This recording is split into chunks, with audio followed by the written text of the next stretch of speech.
अस्सलामु अलैकुम dear viewers. हमारा आज का टॉपिक है पाजेब पहनना। ये एक सवाल है जो एक बहन ने पूछा है। वो कहती हैं, क्या औरत एक ही पाँव में पाजेब पहन सकती है या नहीं?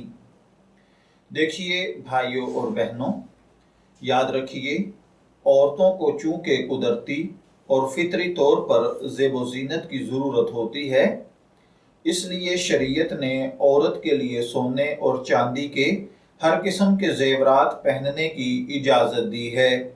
अलबत्ता सोने और चांदी के वो जेवरात जो किसी गैर महरम पर वाज़े होते हों या चलने से उन जेवरात में छनकार पैदा होती हो या फितने का अंदेशा हो, तो ऐसे जेवरात पहनना जायज़ नहीं है।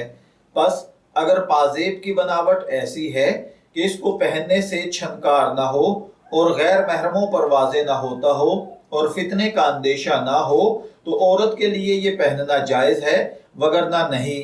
इन शराइत के तहत एक पाँव या दोनों पाँव में औरत पाजेब पहन सकती है, लेकिन अगर इन चीज़ों का ख्याल नहीं रखा जाता तो फिर पाजेब पहनना मना है।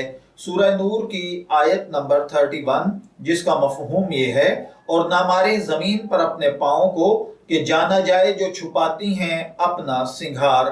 इसी तरीके से एक हदीस जनाब आयशा रज़ी अल्लाह तआला अन्हा से मरवी है कि एक छोटी लड़की लाई गई जो घुंघरू पहने हुए थी, वो बज रहे थे।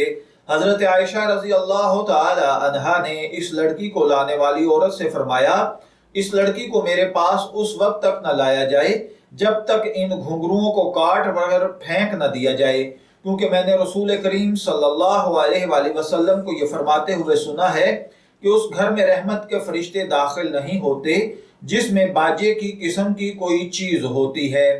हकीमुल उम्मत हजरत अल्लामा मौलाना अशरफ अली थानवी रहमतुल्लाह अलैह इस हदीस के जिक्र में फरमाते हैं कि यह हदीस सराहत पर दलील करती है, जिन जेवरों में खुद बाजा है इसका पहनना बड़ी औरत और लड़कियां सबको नाजायज है। और आयत बाद तामुल इस पर दलालत करती है कि जिन जेवरों पर खुद बाजा ना हो मगर दूसरे जेवर से लग कर बजते हों, इनका पहनना दुरुस्त है, मगर इनको पहनकर इस तरह चलना कि लग लग कर ये आवाज पैदा हो, तो ऐसा चलना भी दुरुस्त नहीं है।